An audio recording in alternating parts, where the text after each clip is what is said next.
Salibonani, ngiyabonga kakhulu ngokuthi liklikhe ku-video leyi. This is the Week of Entertainment lapho esilinika khona indaba ezimnandi ukuthi lihlale likwazi konke lokho okwenzakalayo elizweni lethu.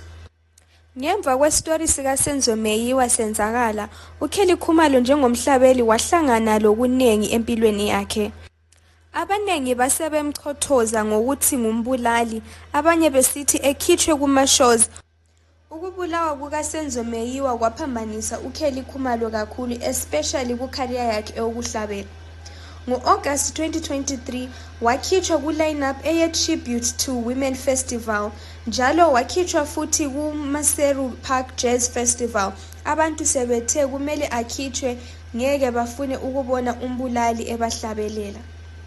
Waphefoma sibili kwamanye ama-events njenge-All for Women Music Concert, wathola njalo i-award ngo-2023. Lokhu kutshengisela ukuthi abanye babemsupporta, abanye besithi akusimuntu oright.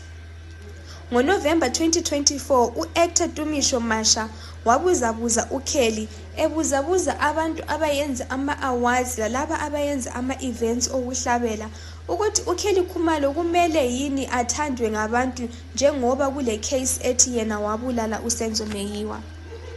uKelly Khumalo akusiye yedwa umhlabeli owahlangana lalokho ahlangana lakho ukuchothozwa ngabantu ngenxa yalokho kwenzakalayo empilweni yakhe.